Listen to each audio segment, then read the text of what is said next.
PEMCAST. Hi everyone, welcome to PEMCAST. My name's Daniel, and today I am joined by two wonderful guests. Yerin is a pharmacy student, and you might recognize her from being on the Praise team.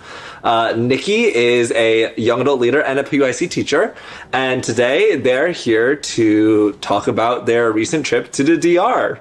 So welcome on, guys. How are you guys doing? Thank you. Doing good. Good. It's a rainy Saturday, Yes. so just a little under the weather, but it's fine. Yeah, so talking about the Lord will lift our Yes, spirits. Amen. Agreed. So, let's just get right into it. Can you give me a summary? Like, what is this DR trip? How did it start? Where did you hear about it? Yeah, give us the background.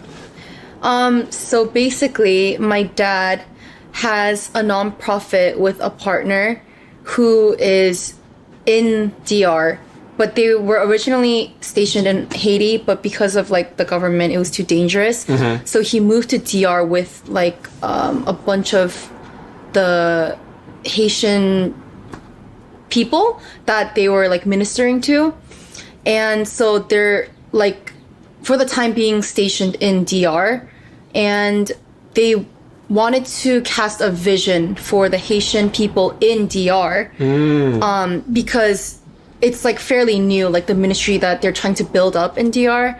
So my dad, there was a big college ministry there, and they wanted to do something with that. So my dad originally asked Pastor Danny, the college pastor, and we wanted to do something with Emmaus, but then for now, because there's nothing that's planned or stationed, my dad asked Danny to vision cast first, and they extended the invite to us. Well, my dad asked me and my sister, obviously, because we're his daughters.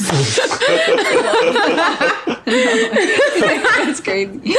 And then he asked us oh, do you want to ask your friends, because we wanted more people to see, to have a bigger group to vision cast for the whole DR ministry.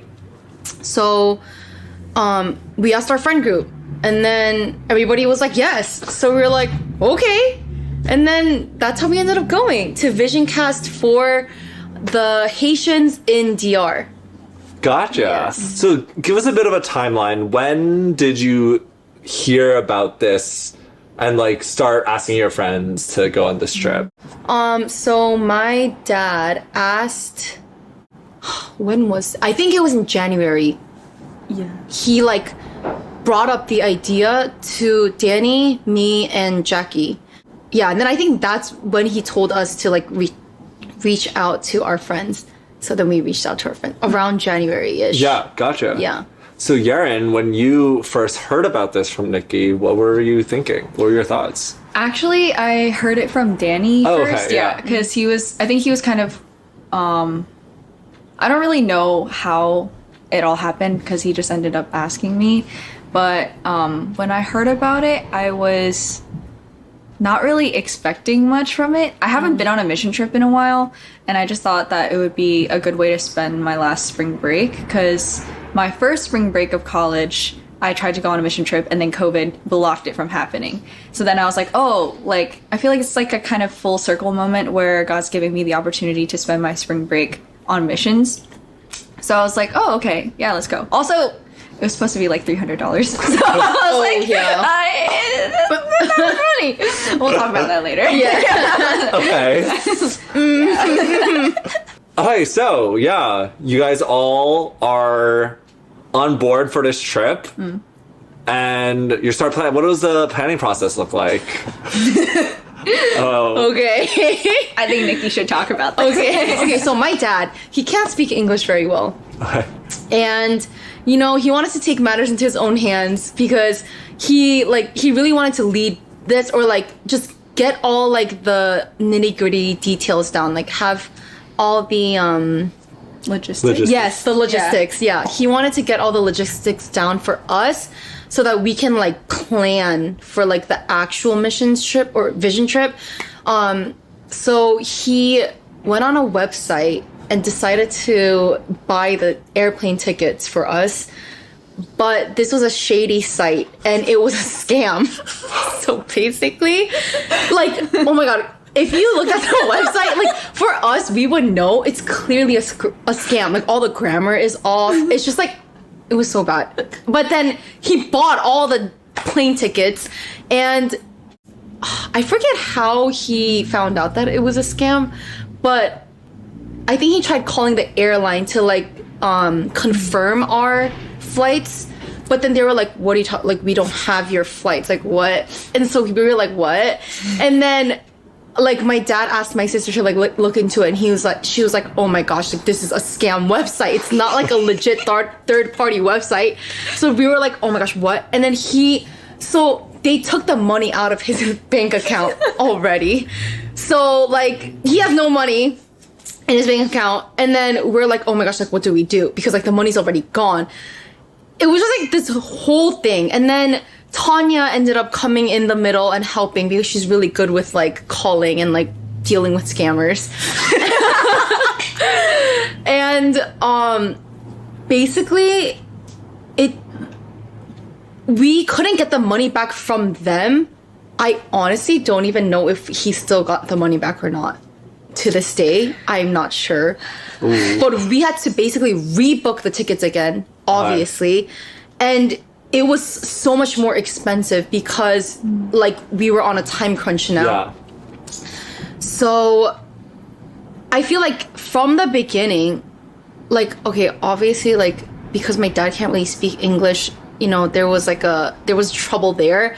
But I feel like the enemy was like trying to stop us from even like trying to go. Like he was like blocking it from the start, like even before the start, you know. I think to add on to that too, when we heard about all the scamming and stuff, I think there was like this discouragement kind of seeping into our group, because like even though everyone's friends, like we haven't been on missions together. Yeah. Like, it was kind of like the first time embarking on something that was this spiritual. And I think we didn't expect it to require such, like, willpower and just, like, dedication. We're like, oh, like, let's just go and, like, it'll be a good time. But then, like, Nikkie's dad gets scammed and we're like... like, are we really supposed to be going on this thing?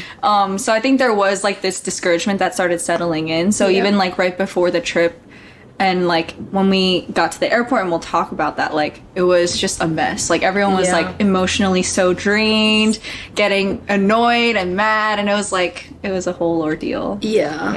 Yeah, let's just jump right into that. Like, so paint the picture for me. You guys have been scammed. It's probably been a long week. You're at the airport.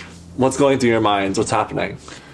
Well, for me, so we walk in. I was like getting annoyed from the beginning of the day. Like, Chungyeon was, I don't know if this should go on the podcast, but it's his first ever like mission trip, like as an adult. So, and he's kind of like a big planner. So he's like, oh my God, like what do I pack? And I'm like a very spontaneous person. I'm just like, whatever, just pack whatever. And he's like, no, I have to like get this and that. And that was like annoying me. And then we get to the airport. It's a little bit late. We try to check in. My birthday's wrong. Like, they won't let me check in. And then we try to check our bags in. Oh, yeah. And oh my God. I think, Nikki, you should talk about this, because I don't really know what happened, because I was like, my head was up to here with like my birthday being wrong. See, like, I don't even know why it got me so mad, but I think it's just like all the circumstances leading up to it that I was like, I can't see anything but red. Yeah. Yes. Red in front of me. Yeah. So basically what happened with the bags were, we thought that it said that we can bring a carry-on.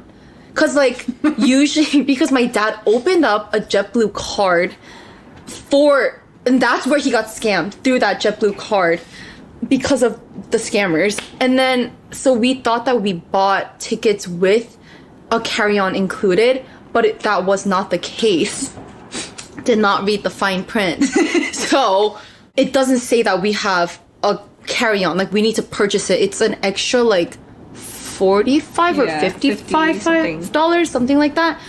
So, obviously we need to buy it because like we need our stuff, you know. So everybody had to pay an extra $55 on top of that. My dad was trying to use his JetBlue card because he can get points on it, you know, whatever. But then he forgot it at home, and we were like, oh my gosh, like what? Like we were all just so. I didn't even know he left it at home. Yeah, he didn't have it. He didn't have the card. Oh. And like, he's like so. My dad's so frazzled at this point, you know. And then my mom's like, why would you leave it at home?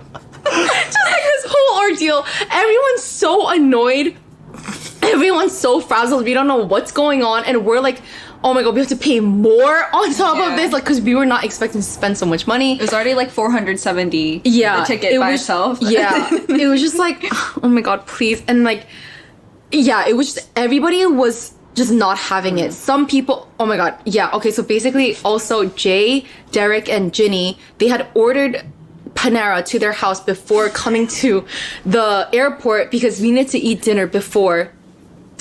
But then Panera was getting delayed, so they had to just leave it. They didn't even get the food, and they had to just come straight to the airport. And they spent like so much money on the Panera. Oh my god, it was just a lot. So much going on. Yeah. Like, yeah, just so much frazzlement, if that's even a word. Dang, how does that like impact your psyche, like going into the trip? I think everyone's like, this is effed. Yeah. Like, We were like, everyone was like, bro. But honestly though, in my mind, I was like, I'm so excited for what the Lord has planned on this trip because it's just so much chaos from the beginning. Like, Yeah. I really felt like we were being attacked. Like, I really didn't feel like this was normal. This kind of thing like never happens. Usually like one or two bad things happen, but it's like constant after the other. So I was like, God, I'm so excited. Honestly, Dude. like so excited. So yeah, that was. Yeah, I think Nikki kept trying to be like, guys, this is spiritual attack. Like, Yeah. we have to stay awake. Like, it's just attack from the enemy, and everyone's like, yeah. Yeah. And then someone was like, or is it just poor planning? And I was like, okay, way to discourage me. Oh yeah. Okay, so you guys, against all odds, are making it onto the airplane and are making your way to the DR. What kind of thoughts are going through your head? What kind of expectations do you have going in? What are you anticipating? So because of all of that happened, I think my expectations were like literally at an all-time low. And I tried to like keep telling myself like it's gonna be okay and stuff, but I think I didn't know, like, on top of everything going wrong, I didn't know what was going on. I think that was also like a big theme during the prep. We just had no idea what we were even prepping for. Like, you know, we brought like these medications and stuff, like, oh, we have to like prepare these like Spanish and like Creole songs, or like, it was kind of like genuinely not knowing what was going on. So I think my expectations were just full of confusion and darkness and like, God, why am I here? Yeah. Honestly, yeah, like you had asked us before, like about prepping. We didn't prep. We had like 2-3 meetings, I think, and like we talked a little bit about the history of like Haiti and DR, and we just like mainly focused on like worshiping together. We didn't really like talk about what we were gonna do, because honestly I don't think my dad even knew. Yeah, because like he put all the responsibility on Danny and was like, just do it, just like to do whatever you want. Honestly, like that's basically what it was. So like we didn't know. We thought we were just gonna go there and like just like walk around like the college campus and like see like some parts of like where they're like ministering in or like whatever, and then we were gonna help them vision cast to like build up a ministry. That's what like we thought we were doing. So yeah, I was expecting to be very like lax, just like, you know, kind of like hiking DR, just like walking around, like seeing the environment, like, you know, that's what I was expecting to do. Yeah. So it sounds like those expectations were changed. Yes. Very much. So paint the picture of like when you first realized that those expectations were going to be changed. For me, there was a very distinct moment, and I had to be like, guys, I have to say something. Because we were traveling, so we went to Santiago, which is one of the bigger cities in the Dominican Republic, and we traveled everywhere by this like tour bus. And the first day, so after we arrived, we woke up, we like went to one of the sites that the ministry works in. They're called Oak Tree Ministries, and one of their focus ministries is medical missions. So they set up clinics in these very dilapidated villages that, you know, have Haitians, but also some Dominicans. It's just like a hodgepodge of very just rough living. Anyway, we just went to villages. We were just looking, we were doing exactly what Nikki and I expected. Just like, oh yeah, we're looking around. Oh, some kids. Oh, hi kids. Like, you know, just doing like, you know, like, honestly, like very low level charity stuff. Like not even doing anything important. But suddenly they were like, all right, guys, time to go evangelize to some students. And we're like, what? Like, what do you mean? We're not doing that. Like, they just like walked us to a university called UTESA. UTESA? Is it UTESA? UTESA? Yeah. UTESA. Which is one of the biggest universities there for science and tech. They sat us down in this giant auditorium and was like, okay, we're gonna worship now. Like outdoor auditorium. Oh, hey. Yeah. Were there like students there or? Some. Okay. Yeah. It's just like an open. Like, it reminds you of like, you know, outside of Student Center at Livy? With like that circle. It literally is like that, but like 4 times bigger. Yes. Of just like a giant auditorium outside. So then I was in charge of worship, and I knew one Spanish song, which is To the One Who's Seated on the Throne. And mind you, I only sang it in English, like at our church, like a bunch of times. So I like barely know it. And they're like, okay, like let's all just worship together. And I was like, we're here now? Like, I have no idea. So then I'm like, what? Like, I was like very shy about it. Like, oh my God, like what are we doing? And then after that, they're like, okay, great. Now go invite students to like an event we're doing tonight. We're like, I can't speak Spanish, bro. Like, I don't know how you expected me to do this. So we got split up into groups of 2 and 3 and just like walked around. And for my group, honestly, like, okay, so the moment you're asking for, right, comes at the end of the day after doing all these activities. And I was like, what? Like, I just feel like I got swept up in like this tornado of events and expectations that I was not ready for. And somehow God moved. Like, I don't know how. I was just not engaged the whole time. But, like, he was moving and he was inviting people into his presence. And I was like, I'm not with him right now. Like, I'm not present with him. I'm fighting him. And I'm saying, this is not what I signed up for. This is not what I want to do. While he's like, I'm already moving. Like, are you going to get on the train with me or not? How did you see God moving? Basically, that night, when all the things that we invited those students to, it was like the first of 2 nights of when they were doing kind of this like college ministry, like revival night thing. And like, even there, they were like, okay, lead worship now. And I was like, what? Like, they can't speak English, bro. Like, I don't know, like, what you want me to do. But we just worshiped together. We talked to the students, played this game called Hit the Deck. Oh my in gosh. this tiny room that's like literally the size of like half of the living room here. Yeah. It was sweaty, it was gross, but it was like beautiful. We were just making connections with these students, and I could feel that God wanted to like touch these hearts, but I was not like ready for it. I wasn't seeing it, like I wasn't participating in it. Yeah. How did you feel during this day? I'm assuming you were doing probably pretty similar. Yeah. Yeah. As Yerin mentioned before, a big thing that the missionary does there, like my dad's partner, they have like that ministry called Oak Tree Ministry. That's the ministry they're under. And because he's a doctor, he's able to, his main focus is on like treating the like sick people there that like have no money, basically. Just wanted to preface that. And for me, when we went to that university, like Yerin said, they just said like, okay, we're gonna evangelize now, and they gave us like pamphlets with Creole and Spanish on like saying like Jesus loves you and just like little like stuff like that. And we were like, oh, okay, like what? Because we weren't even like trained to do anything, you know. But when we got to that university, there's one girl that is like part of the Oak Tree ministry, and she's like the missionary's helper in like his little clinic that he has there. And she's a Haitian that came to DR, and she also goes to that university.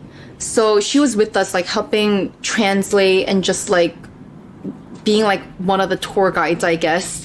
And we were just worshiping like in that like outdoor auditorium thing, and she was like so unashamedly like worshiping with us. And there's like students just like sitting around just like studying and like talking because it's like their school. And when I saw that, I was so moved. I was like, oh my gosh, like that could never be me. Like honestly speaking, like where I am right now, it's like if I was still at Rutgers as a student, like, and a missions team came and like I was like helping with that missions team, like I wouldn't have the courage to worship in front of like all my peers like that. And that like it just like struck my heart. And something that God kept revealing to me in that moment was like I can do that when I get back home. Like I don't need to come to like another country to, you know, like talk about God or evangelize. It's like being able to just like be so unashamed about my faith and about God where I am is like what I should be doing. That's like I should be doing that first before even going to DR, you know? And I was like, I think God gave me a vision to like do that at Rutgers, like in that like Rutgers circle where Livingston is, like Yerin mentioned, to like, I don't know, just like worship in that circle with like fellow sisters and brothers.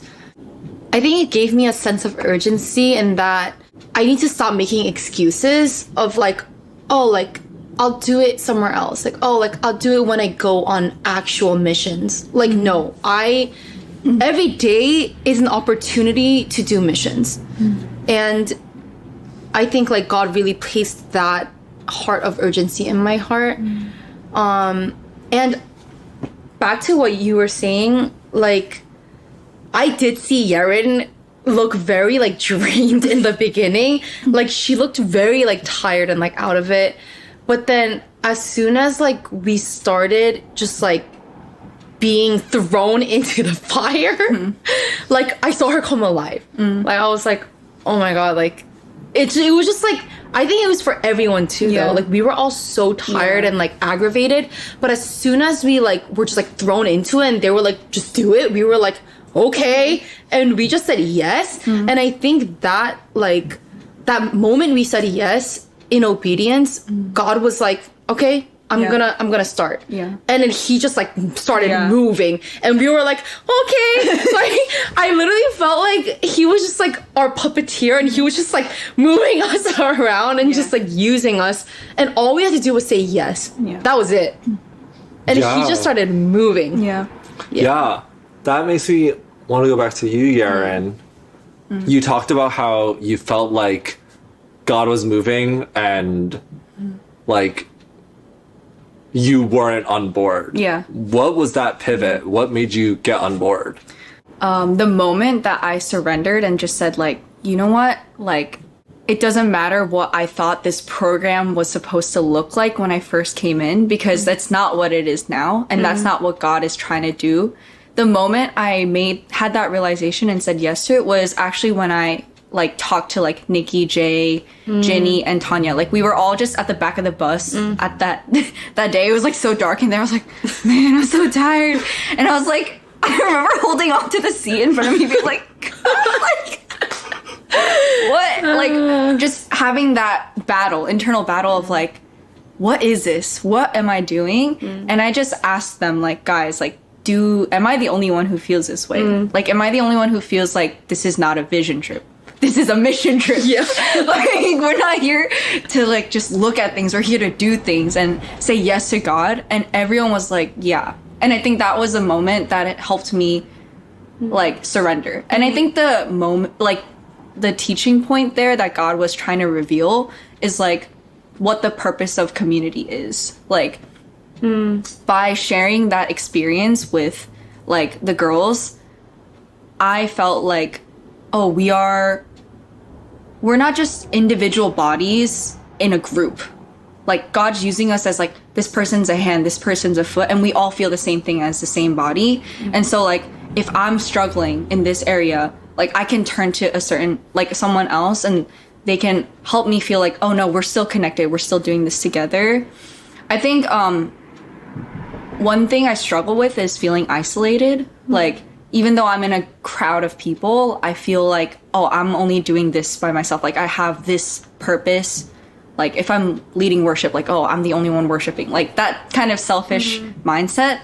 But being able to break out of that and being like, guys, like, are we experiencing this together?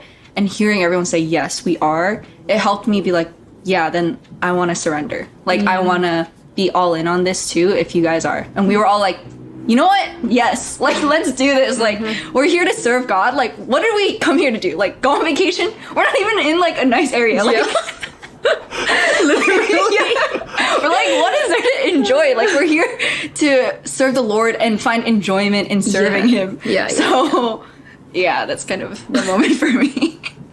Yeah. Hi. So you guys are on board, you've surrendered your wills to God, and now you're going into day 2 of ministry, right? Yeah. So what did that look like? Okay, so basically the second day was like full-fledged ministry day. We started off by going to this school.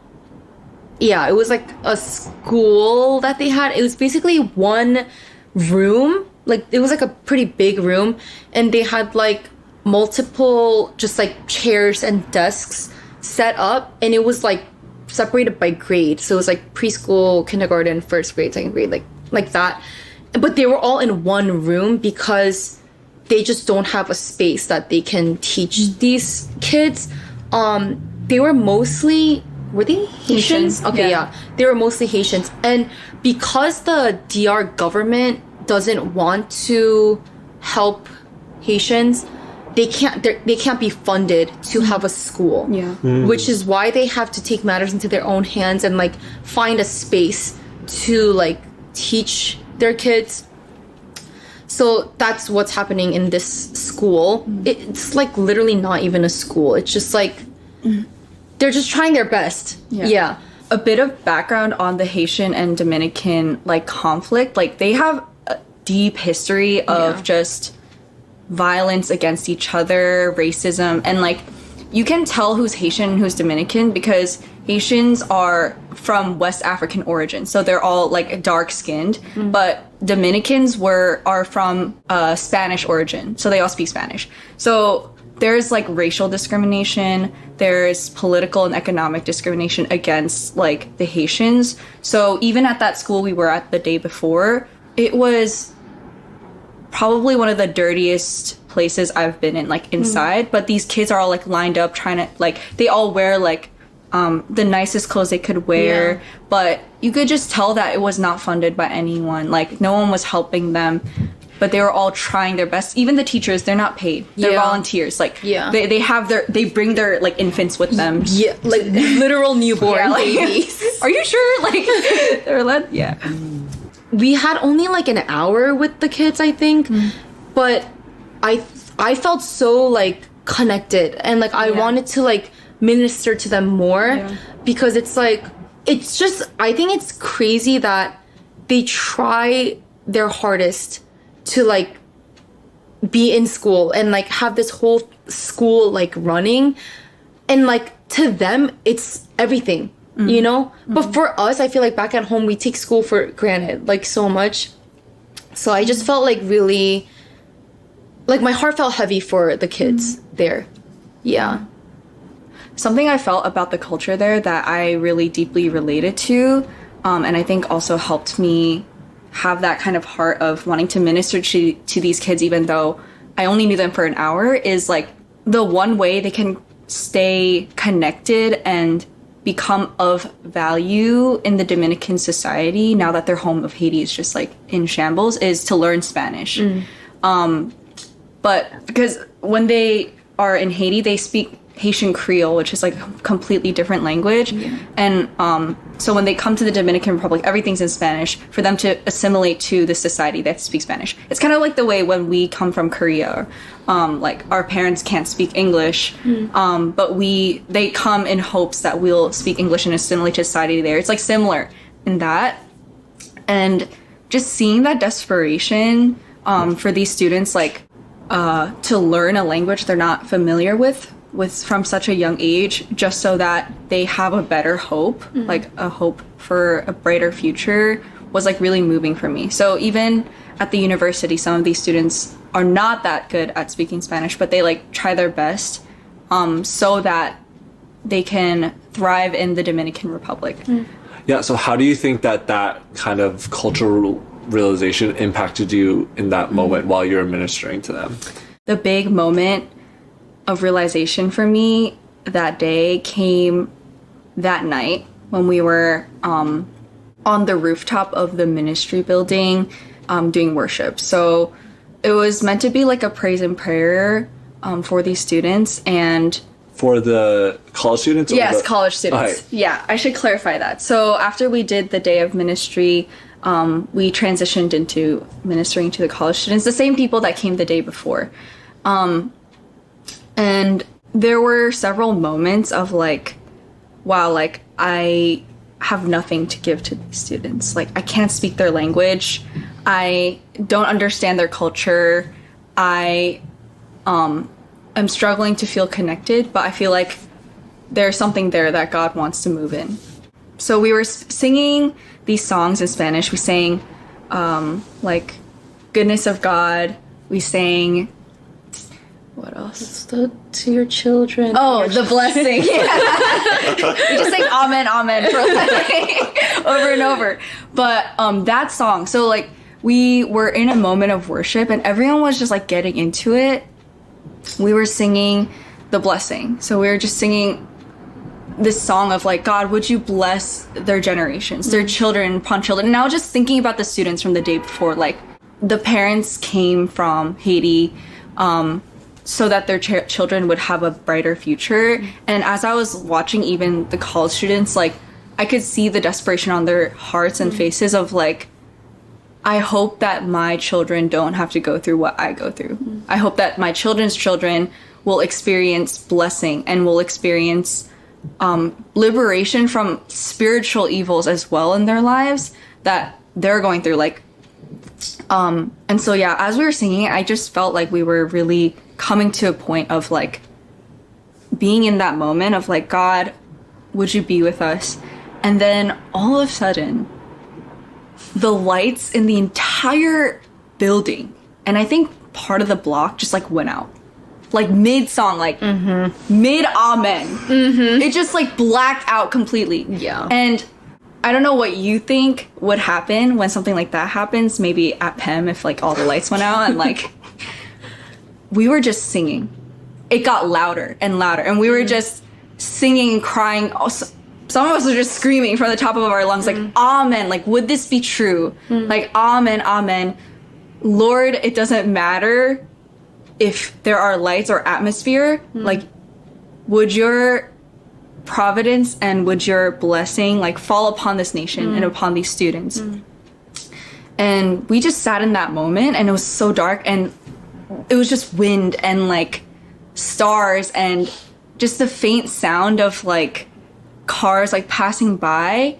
And after the singing died down, like we were all like enamored in that moment of like, God, like you are with us, and all of the expectations we had of what you could do are shattered because you are so good, and your presence comes and fills a place that we thought could not be filled with your presence.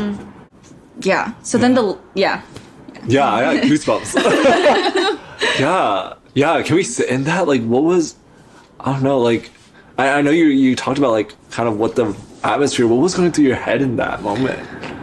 I just started weeping. Like, the moment the lights went out, I wasn't anticipating it, obviously, but I just started weeping, and it felt like God was saying, like, don't you know what kind of God I am? Like, even though you were doubting me and you were pushing against me, like, I not only love these students, but I love you enough to show you, like, what kind of God I am.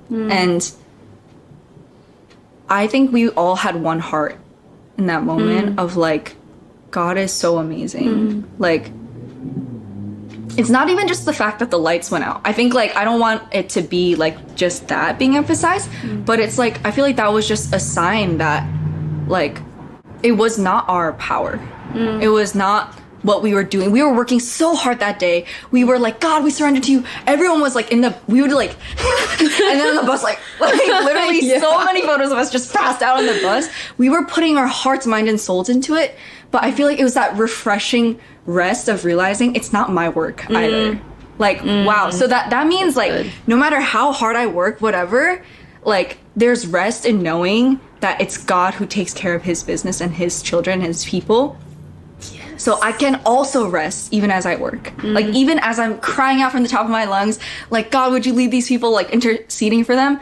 It's not my work that's making it happen. God himself is touching and moving. And so, yeah, students were, like, everyone was, like, just weeping, like, on the floor. Some people were on the floor. Some people were just raising their hands. And, like, students that first came in, like, looking like they didn't really want to be there, their hearts were changed. Like, I could see it. They were just worshiping. Hands were raised. People were praying for each other. So, yeah, it really, the atmosphere totally changed. Yeah. Dang. How did that impact your hearts moving forward? Like, because there was, like, one more day, right? Or a few more days.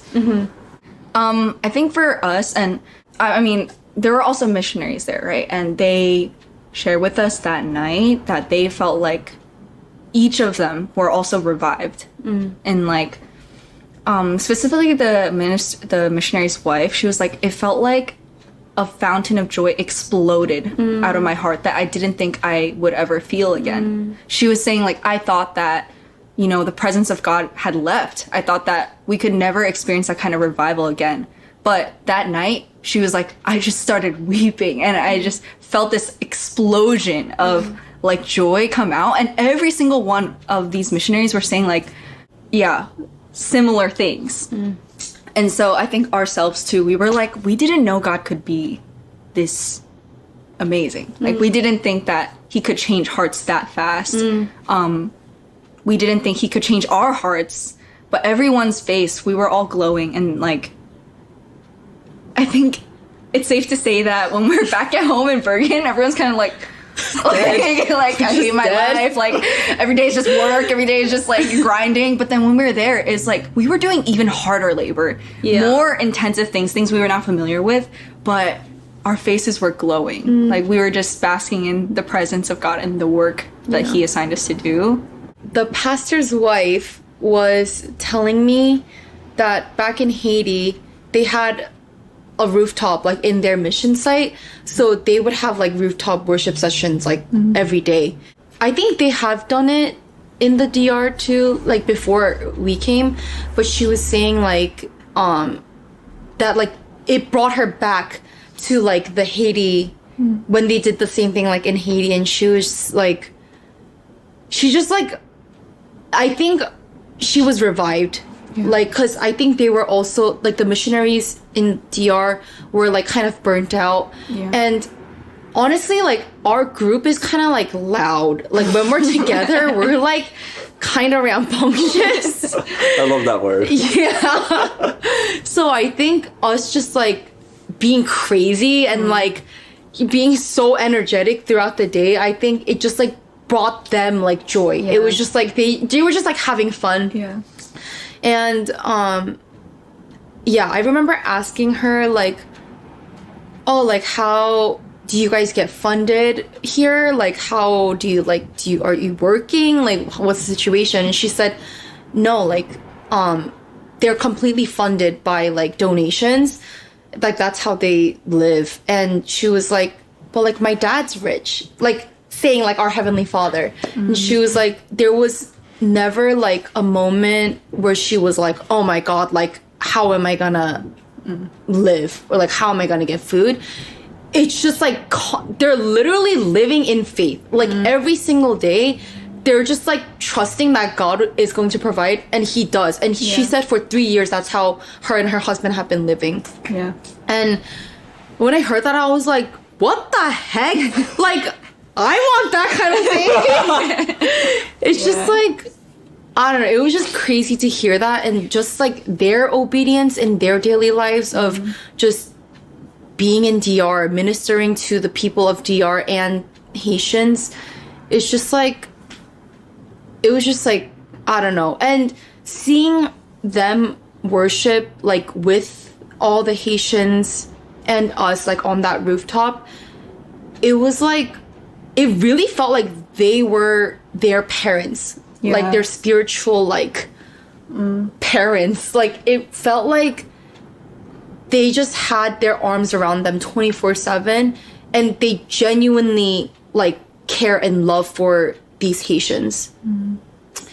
Yeah, that's what, like, made me felt like talking to the wife. Yeah. Dang. So you had a revival night. What was next? What happened next? The next day, we went out to do one final day of ministry, where it was a village medical mission. Okay. Yeah. So this is something that they routinely do, like, go around to these various villages and bring a clinic to them, because the city of Santiago is a city, but the villages we went to, it was like I don't even know how to describe it, because the scene was so strange, but these houses are made of trash. Like, they're made of, like, the material you find, like, inside. Like, if you take cardboard, but imagine it's made of metal. Like shipping container material. Like sheet metal. Sheet metal, just stuff they find, like, that people have thrown out. They make it into houses and make it into fences. And the situation is just, like, really rough.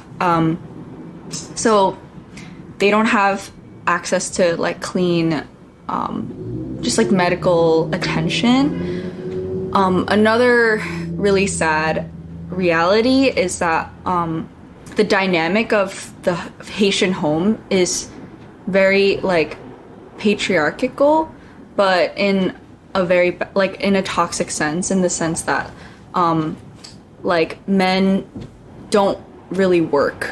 Like, women kind of have to take care of the household as well as, like, be the breadwinners, because a lot of times men like, they're much older, and, like, these girls are much younger when they get sent to, like, be married, and then, like, the guys will, like, be out, like, drinking or doing drugs or just, like, living it up, partying, and the young girl, usually, like, 16, 17, has a kid and is taking care of them, and then has to work. How can you do that, right?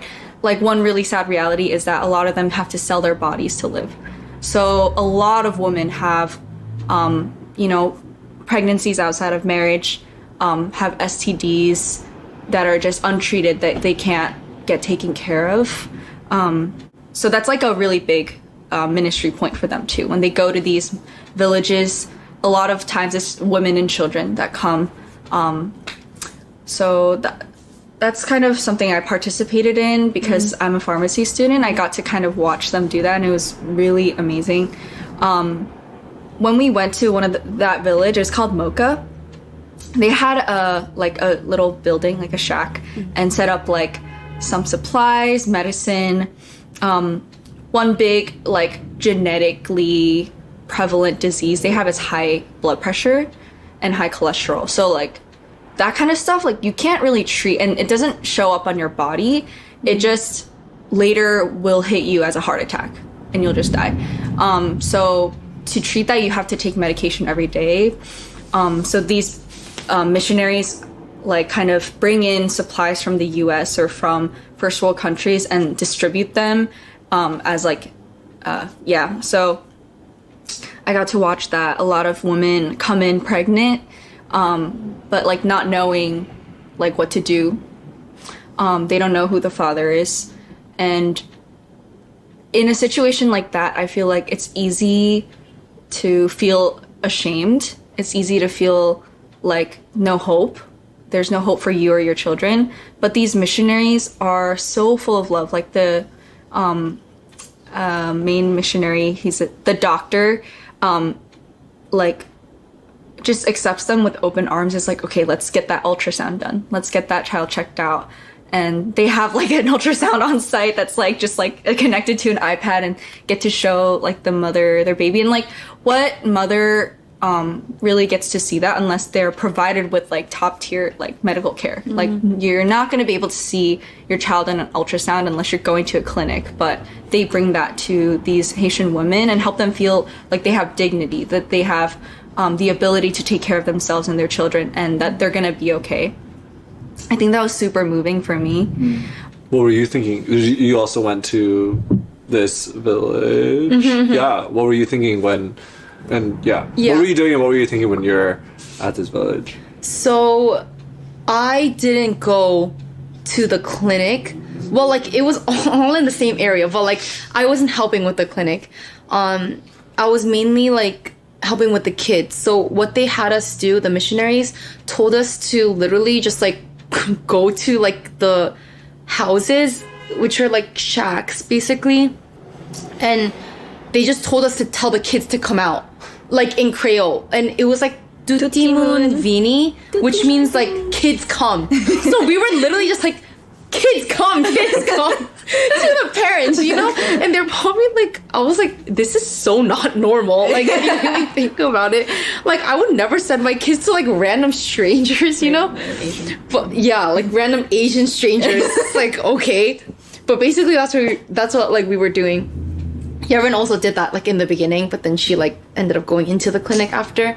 But yeah, so we were just like gathering the kids, and then we just like played with them outside. Like we had a huge tarp and we just like put it on the ground. We had a jump rope. We were just like playing with the jump rope and just like playing with the kids there while their moms were like getting treated in the clinics. Yeah. And yeah, it was just like these kids are like, they have nothing. Like they're living in the worst possible conditions, but like this is like normal. This is just normal for them. And it was so sad to know that. So like when we also like were singing and like dancing, doing a little bit of VBS with them, like I wanted to just pour out everything for them. Cause it's like, if this is one chance that I get to like, or that they get to experience like a little bit of like joy or like something different from their like everyday lives, it's like, I want to like give them everything. And I think that's also a heart that God had given me, like, because I can't do that like with my own heart, you know. So yeah, I think it was very like, it was just very warm, like being with the kids, being able to minister to them. And like, even though it was like so hot, it was like really hot, and it's like hard, you know, because they're like kids, they're like jumping everywhere, like just, you know, just they're like crazy. But it's like, I'm just like, okay, I'll just do whatever you want to do. But yeah, it was very warm. It was a very like warm feeling that I got to experience through these kids. Yeah. So after your time with the kids and the clinic at the village, what happened for the rest of the day? So after that, we went to like a barbecue place. They wanted to treat us out. So it was like a DR barbecue. It was like an outdoor restaurant type vibe, very vibey. It was so good. Oh my gosh, the ribs were so good. I still dream about those, right?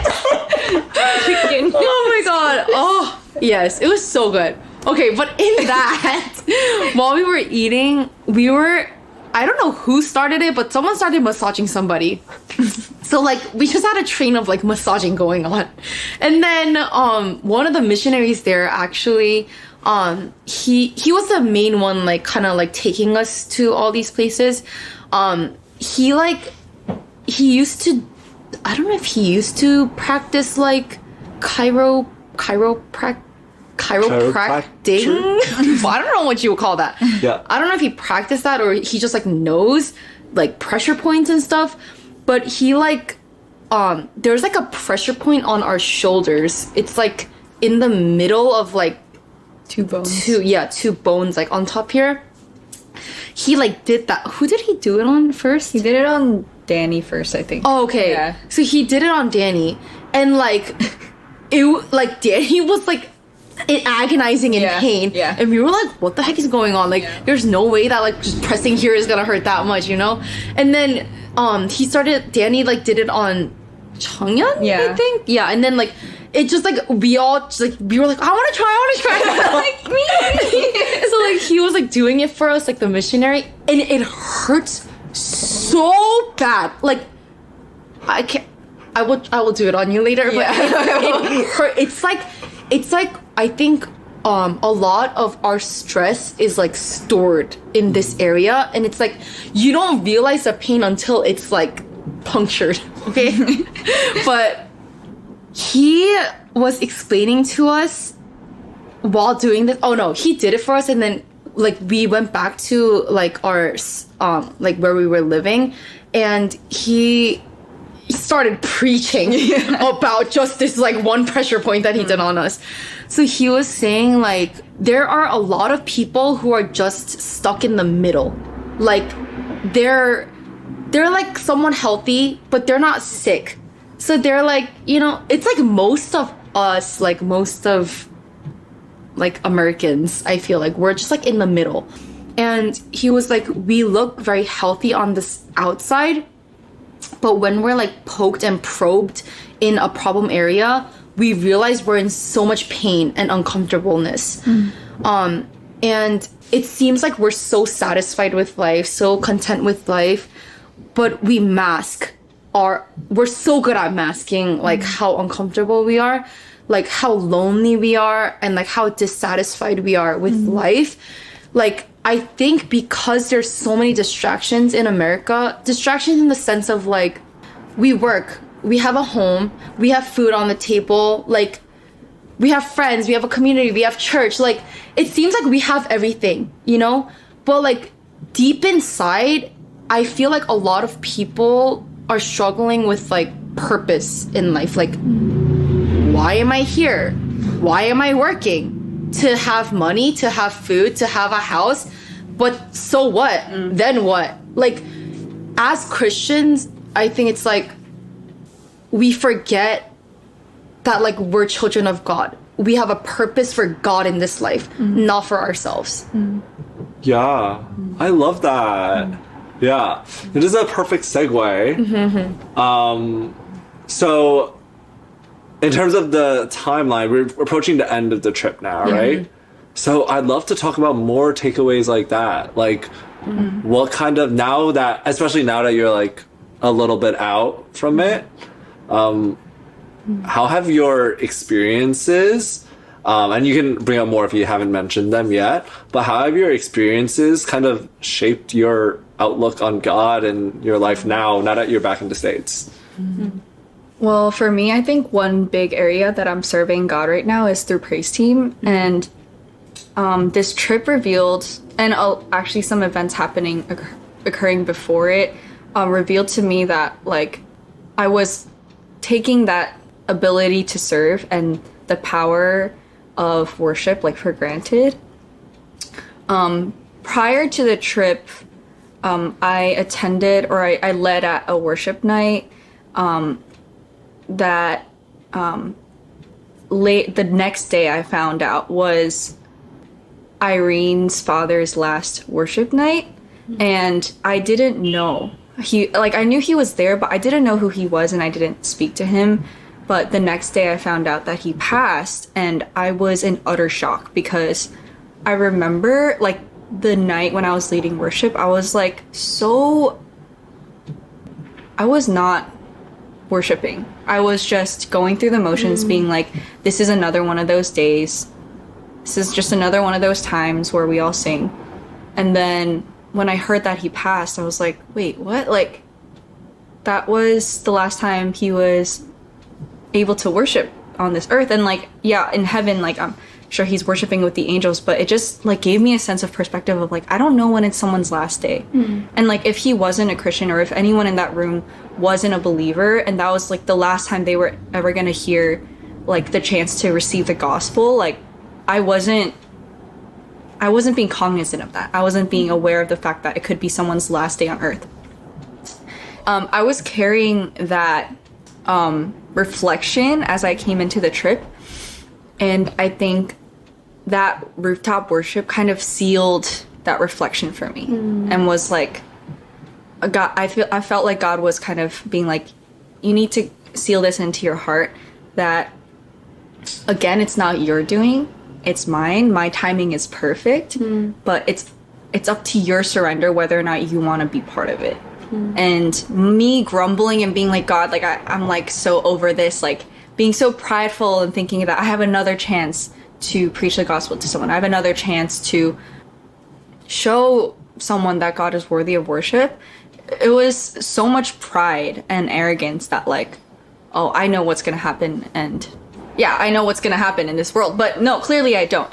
And that rooftop worship was like another indicator that every moment that I get to serve God through singing, it's not just me like singing some words, or like it's not just, you know, some music playing or some atmosphere being created. It's actually God using that moment to reveal himself to people and reveal his purposes for them, and how good he is. And so I shouldn't take that for granted. I shouldn't take this ability and this gift for granted. So yeah, that was a reflection that I have, and I still try to remember as I serve at PEM. And yeah. What about you, Nikki? One of the main things that I took away from this trip was, like, going back to the college outdoor auditorium thing. Like, I've always had, since I was younger, a heart for local missions. Like, to do missions here, like, in my home. Like, I would always tell my dad, like, I'm gonna do missions here. Like, I don't need to go anywhere. Like, I want to do it here. Like, I remember always, like, arguing about that with my dad. And, like, during that worship session in that outdoor auditorium, it really confirmed my heart for local missions, I think. I think local missions is hardest because it's like you're so comfortable and this is like your normal life. To incorporate like missions into your daily life, it's like, what does that look like? You know, it's just like there's like a lot of things to consider. But I think God gave me a heart specifically for Rutgers.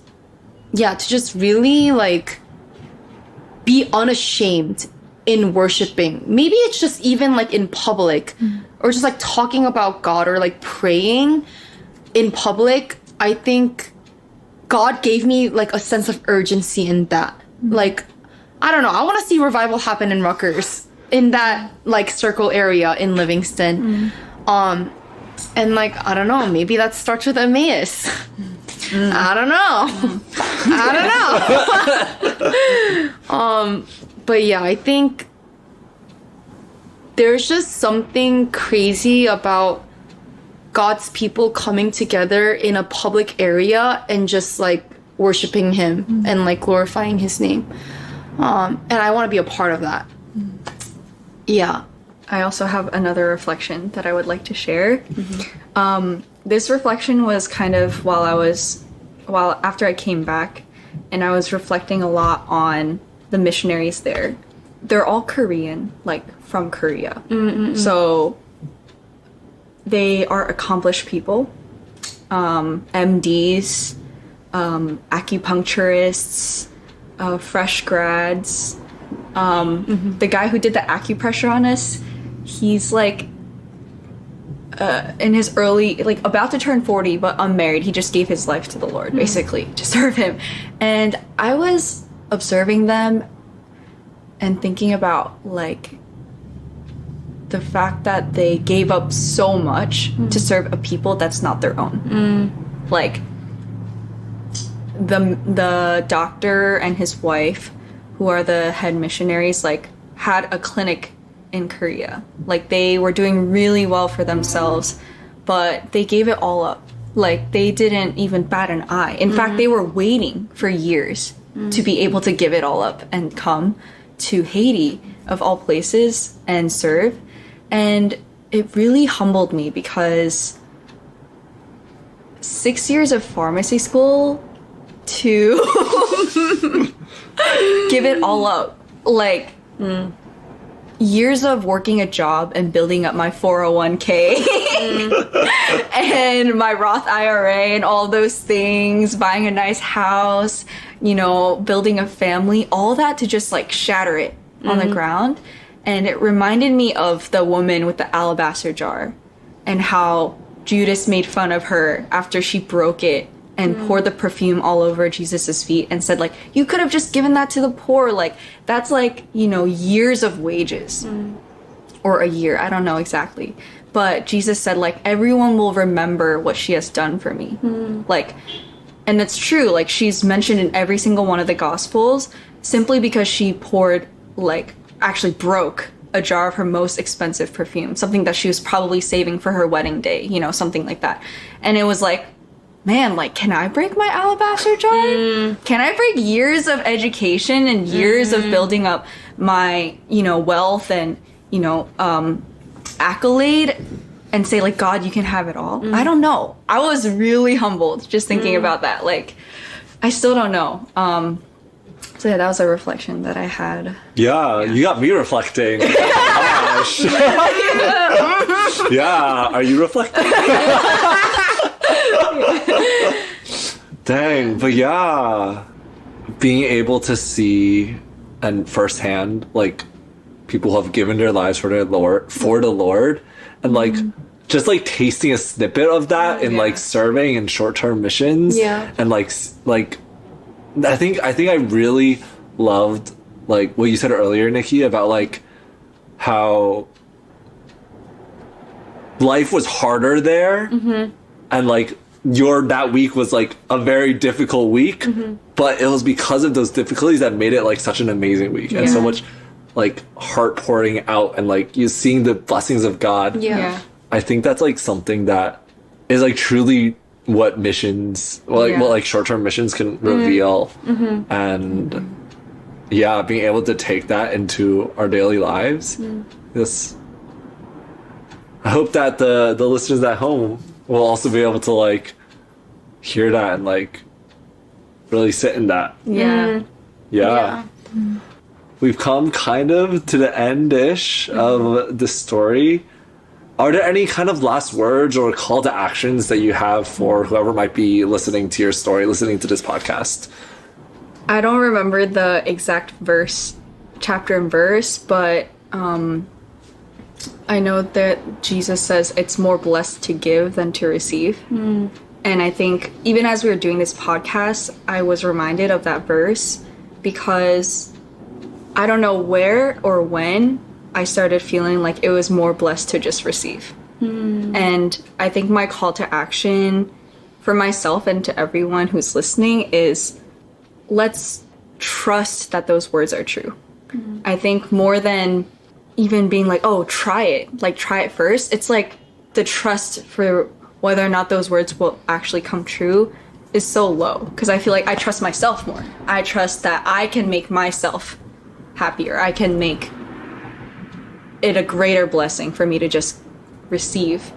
But I felt that so strongly during this trip. I was the unhappiest when I was trying to get something out of it. I was so miserable when I was like, when is it my turn to like just like, you know, sit back and relax? Like, when is it my turn for God to bless me? I was so unhappy during those moments. But when I let go and I was like, you know what? I want to give. Let's just give it all up. That's when the joy started overflowing and exploding out of me. So I would like everyone to be able to experience that kind of blessing and joy. Through giving. Yes. Yeah. I think something that I want to say is to just say yes to God. Just in pure obedience, just say yes. Like, yeah, it's really hard in the beginning, but as soon as you just utter the words yes, or the word yes, God will just move. Like, he's just gonna take it from there. And I think, like, it's because of our fear that we can't say yes. Like, because we fear that it's gonna go wrong. And I think that's ultimately just our control, like our need for control. Yeah. But to be honest, we don't have control over anything. Like, honestly, like, we don't know what's gonna happen in the next 25 seconds. Like, we don't know. So, like, what? Literally, it's like, oh, I don't know. Yeah. So it's like, why? Why try to hold on to things, like, for what? Like, it doesn't matter. It really doesn't matter. In the end, like, our life belongs to God anyways. So let's just say yes. Yeah. Because honestly, it's better for us too. Like, it works out better for us. Yeah. Like, because God's plans are greater than ours. Yeah. So, yeah. And I just really hope and pray that everyone can feel a sense of urgency in this lifetime, because whether or not, like, we comply, God's gonna move and God's gonna do what he needs to do. It's just like, do we want to be a part of it or not? And, like, I hope you want to be a part of it. True. Yeah. Yes, amen. Thank you, Yerin. Thank you, Nikki, for sharing your story with us. If any of our viewers want to ask you any questions or learn more about what you did in the DR, how could they reach you? How could they contact you? Just stop me at church. Yeah. Church, Instagram, Yeah. Facebook, Yeah. anything. Text me. Word. Awesome. Thank you so much. Thank you. Yeah.